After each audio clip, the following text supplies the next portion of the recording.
Welcome to This Explainer. Today we're diving into a fascinating and, honestly, sometimes terrifying biological paradox.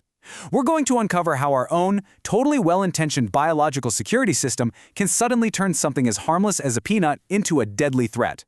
I mean, we all eat every single day, right? But for a huge portion of the population, just one bite of the wrong food isn't just a tiny mistake, it is a full-blown medical emergency. To get us up to speed, here is our roadmap for today. 1. The immune system misfire. 2. The 8 major allergens. 3. Recognizing severe allergic reactions. 4. Allergy versus food intolerance. And 5. Treatment and safe labeling. We're basically tracking an allergies journey from the microscopic cellular level all the way to massive FDA labeling laws, ensuring you are fully equipped with some life-saving knowledge. Let's jump right into Section 1, the immune system misfire. We really need to build a foundational understanding of the underlying biology here. So at its core, an allergy is fundamentally a biological misfire. Think of it like this. Normally, your immune system acts like your personal bodyguard. It manufactures antibodies to protect your body from actual dangerous invaders like bacteria or viruses. But with an allergy, your immune system gets totally confused. It flags a specific, completely harmless food protein as a major foreign threat. To fight off this imaginary enemy, your body pumps out a very specific type of antibody called immunoglobulin E, or IgE for short. And once those IgE antibodies are mobilized, oh man, they move fast. They can trigger intense symptoms incredibly quickly, usually within just 0 to 2 hours of being exposed to the food. Now, there are actually 4 recognized types of allergic reactions, and they behave very differently from one another. Type 1 is the anaphylactic reaction. This is the one we usually associate with severe food allergies, pollen, or bee stings. It is an IgE-mediated response that triggers a massive, rapid release of histamine. That histamine rapidly drops your blood pressure and contracts your lung tissues, leading to immediate serious danger. But check out the others real quick. Type 2 is cytotoxic. It involves IgG and IgM antibodies activating a system that literally destroys cells. Type 3 forms these immune complexes that you'd see in conditions like lupus. And type 4, that one is cell-mediated and delayed. It takes roughly 24 to 72 hours to even show up. If you've ever gotten an itchy skin rash from wearing certain metals a day or two later, that's exactly what's happening. All right, moving on to Section 2. The 8 major allergens, also known as the Big 8 food culprits. So now that we know exactly how the immune system attacks, we really need to look at what it is attacking.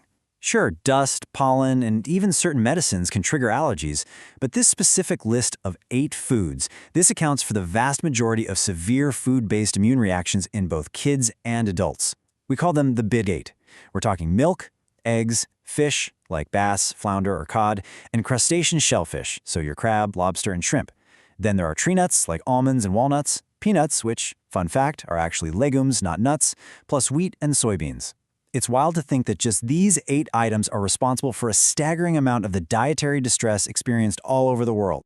Now, you might be thinking, hey, if I just cook the egg or bake the fish, the heat will break down the proteins and make it safe, right? Well, actually no. The primary allergen in hen's eggs is a protein called ovomucoid, which is found in the egg white. And this stuff is highly acid-resistant and incredibly heat-stable. It's the same story with the parvalbumin in fish and the tropomyosins in crustacean shellfish. They are heavily resistant to heat. You cannot just cook the allergy out of them. This also brings up another massive danger, cross-reactivity.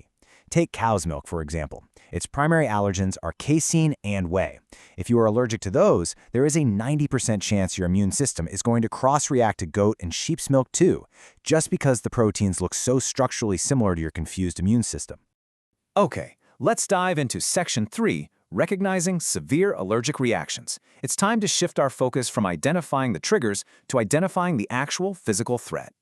Listen, an allergic reaction is not just a simple rash. It is a full-body assault that can hit your skin, throat, lungs, and stomach all at the exact same time. Remember that histamine from the type 1 reaction we talked about earlier? Well, it travels straight through your bloodstream, meaning its effects are totally system-wide. On the surface, the skin, you might see hives, intense itching, flushing, or severe swelling, which is called angioedema. Your eyes and nose might start acting like you have a brutal cold. Red, watery conjunctivitis, sneezing, heavy congestion. But the real immediate danger lies deeper. We're talking tightness in the throat, your tongue literally swelling up and closing off your airway, shortness of breath, severe wheezing, and coughing in the chest. In the gastrointestinal tract, your body is frantically trying to expel the allergen, so you get intense cramps, nausea, vomiting, and diarrhea. And systemically, your blood vessels dilate so rapidly that your blood pressure just plummets, which can cause you to faint right on the spot. And all of that terrifying system-wide chaos brings us to anaphylaxis. Anaphylaxis is the absolute most extreme, life-threatening manifestation of these symptoms. Recognizing this immediately is absolutely crucial because minutes literally mean the difference between life and death here. It develops incredibly fast. One major warning sign to look out for is cyanosis. That's a bluish discoloration of the skin or lips, and it happens because your airways are constricting and you are being starved of oxygen. Without that oxygen, the brain gets confused, leading to severe disorientation and ultimately collapsing in a total loss of consciousness. This brings us to a really important point in Section 4, allergy versus food intolerance. We definitely need to clear up the massive public confusion around these two terms. There is a stark contrast between a digestive intolerance, which is uncomfortable, and a true food allergy, which can literally kill you. People use these terms interchangeably all the time, but biologically speaking, they couldn't be more different.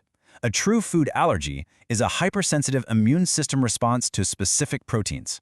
It causes an immediate reaction and, as we just saw, can rapidly escalate into life-threatening anaphylaxis. A food intolerance, on the other hand, is strictly a digestive system problem. It just means your body lacks the specific enzymes needed to break down a certain food. For instance, if you lack lactase, you can't break down dairy lactose, or you might struggle to digest gluten. Intolerances definitely cause unpleasant physical reactions, like bloating or stomach pain, but those usually happen hours later. They do not involve the immune system, and they absolutely do not cause anaphylaxis. So two very different things. All right, let's move into our final part, Section 5, Treatment and Safe Labeling. This is where we transition from medical emergencies to the concrete, actionable steps we can take for survival and prevention. If anaphylaxis does strike, you must follow these 5 non-negotiable emergency steps immediately. You have to prioritize adrenaline and emergency services above everything else. Step 1.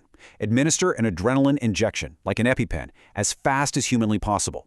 This acts directly against that histamine to reopen the airways and boost blood pressure. Step 2. Call an ambulance, and when you do, explicitly say the word anaphylaxis, so dispatch knows to send the right medical support. Step 3. Remove the trigger if you can. Like if they were stung by a bee, carefully scrape the stinger away. Step 4. Lie the person flat. This helps maintain blood flow to their vital organs. But quick caveat, do not do this if they are unconscious, pregnant, or actively struggling to breathe. And finally, Step 5. If their symptoms haven't improved within 5 to 15 minutes and you have a second auto-injector handy, give them that second dose while you wait for the paramedics to arrive. Now, because there is currently no cure for food allergies, strict prevention is the only daily treatment. Reading labels isn't just a polite suggestion. It's a vital, legally backed safety net governed by the FDA to keep hidden allergens visible. Enter FALCPA, the Food Allergen Labeling and Consumer Protection Act, enacted back in 2004. This law mandates that food manufacturers explicitly declare the presence of any of those big 8 major food allergens we talked about earlier. And they have to do it in plain, simple English using one of 2 formats. They can either put it in parentheses right inside the ingredient list, like lecithin, soy, or flour, wheat, or they can use a dedicated contains statement at the very end, like contains wheat, milk, and soy. Keep in mind, this applies to almost all packaged foods, though there are a few regulatory exceptions like poultry, most meats, certain egg products, and most alcohol. To show you just how serious this is, take a look at this real-world FDA recall notice from Handy Seafood Incorporated. This recall spanned multiple states and involved products distributed to Whole Food stores all across New England. Basically, during a routine recipe review, the company suddenly realized their product contained milk byproducts and anchovies.